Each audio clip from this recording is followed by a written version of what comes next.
কিছু কিছু কারবার হাজব্যান্ডের কিভাবে মানুষের প্রেশার বাড়ায় দেখো। আমার এখন যাই হচ্ছে আমার হাজব্যান্ডের দোষ হয়ে যাচ্ছে, যাই হোক না, এটা অ্যাকচুয়ালি ওর দোষ।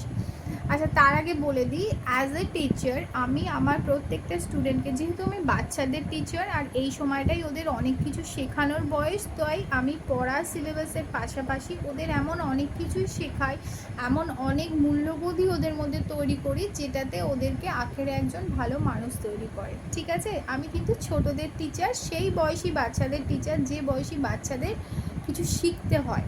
বড় হয়ে গেলে তো শিখে গেল, ভিত গড়ে গেল, একদম ভিত গড়ার টিচার বলতে পারো। তো আমি আমার বাচ্চাদের সবসময় বলি যে যারা জানে না, আমি এটা আমার কর্তব্য মনে করি তাদেরকে এগুলো আমি শেখাই, যদিও এগুলো ওদের পড়া সিলেবাসের মধ্যে নয়, কিন্তু এটা আমি মনে করি আমার দায়িত্ব। তো আমি বাচ্চাদের শেখাই যে কিভাবে কলিং বেল টিপতে হয়, কিভাবে তুমি কলিং বেল কারোর বাড়ি গিয়ে প্রেস করবে। হ্যাঁ, তো নিজে আমার বাড়িতেই বলো, অন্য কারোর গেস্টের বাড়িতে বলো, নিজের বাড়িতে বলো, কোথাও থেকে এলে কিভাবে কলিং বেল টিপতে হয়, জুতো কিভাবে খুলে রাখতে হয়, হ্যাঁ এগুলো আমি ওদের বলে দিই, শিখিয়ে দিই ব্যাড ম্যানার্স কোনটা, ভালো বিহেভিয়ার কী করতে হয়।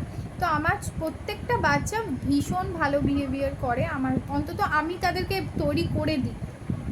ম্যানার্সগুলো আমি যতটা আমার পক্ষে জানানো সম্ভব জানাই।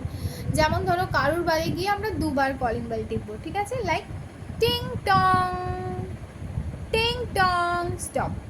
তারপর যদি সে এসে খুলে দেয় ওয়েল অ্যান্ড গুড, যদি সাড়া না দেয় তাহলে আমরা আবার টিপবো, দুবারই টিপবো, লাইক টিং টং, বাস। যদি সে সাড়া দেয় আসছি দাঁড়াও, তাহলে কিন্তু আমরা সেকেন্ড টাইম টিপবো না, ওটাকে ব্যাড ম্যানার্স বলে।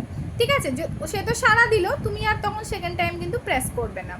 আর প্রথমবারই কারোর বাড়িতে গিয়ে 6-7 বার কলিং বেল টিপবে না, লাইক টিং টং টিং টং টিং টং টিং টং, অনেকে টিপতে থাকে এরকম। তো আমার হাজব্যান্ড এরকম করে, তো আমার হাজব্যান্ড এরকম আগেও করেছে, তোমাদের আদরের পেয়ারে সুব্রত দা।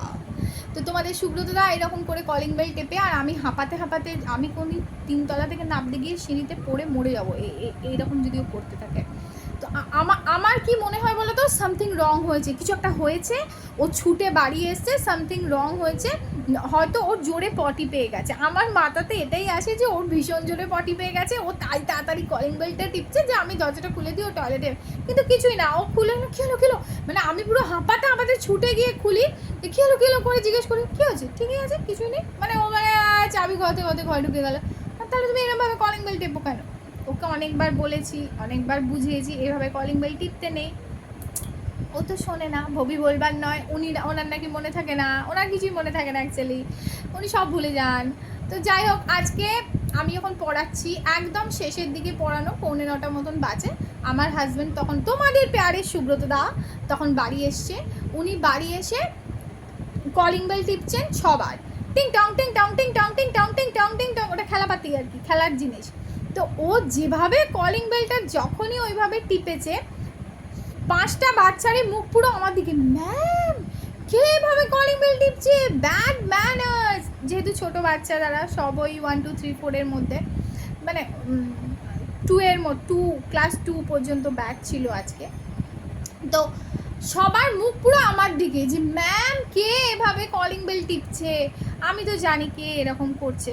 তো তারপরে যেই আমার বর ঘরে এলো, একবার আমার পড়ার ঘর, মানে যে ঘরটা আমার স্টাডি রুম, সেখানে, এটা নয় আরেকটা, যেখানে আমি বাচ্চাদের পড়াই, তো কথা বলতে এলো, দেখা করতে এলো। তো আমার বলার আগে বাচ্চারা বললো স্যার ওইভাবে কলিং বেল টিপতে নেই, ব্যাড ম্যানার্স, মানে এক্স্যাক্টলি আমার কথাটা ওরা স্যারকে বলে দিল। ঠিক আছে, কোথায় গেল ওর মুখটা? আমি এতদিন ধরে শেখাই, আমার বাচ্চাদের শেখাই, তুমি আমার হাজব্যান্ড হয়ে 6 বার ধরে কলিং বেল টিপছো, এই সব কারণে বাড়িতে অশান্তি লেগে যায়। মানে কি, মানে এগুলো সিলি ম্যাটার, বাট এগুলো ওকে তো বুঝতে হবে, রাইট? ওরকমভাবে কারোর বাড়িতে গিয়ে আমি কলিং বেল টিপবো না, যেখানে আমাকে আগে বারণ করা হয়েছে, যেখানে আমাকে বলে দেওয়া হয়েছে, তারপরেও আমি বাড়িতে এসে ওইভাবে কলিং বেল টিপছি। দ্বিতীয়ত হচ্ছে, বাড়িতে কিছু ক্ষতি হয়ে যেতে পারে এরকম, কারণ কেউ মনে করবে যে কিছু একটা গন্ডগোল হয়েছে, এইভাবে কলিং বেল টিপছে মানেটা কি?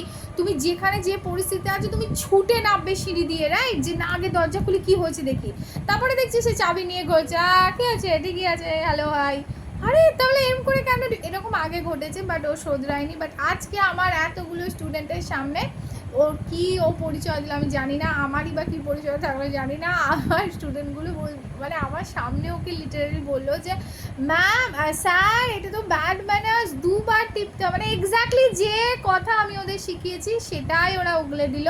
আমার বর তখন বলছে হ্যাঁ ঠিকই তো, সরি। প্রেশারটা আবার বেড়ে গেল।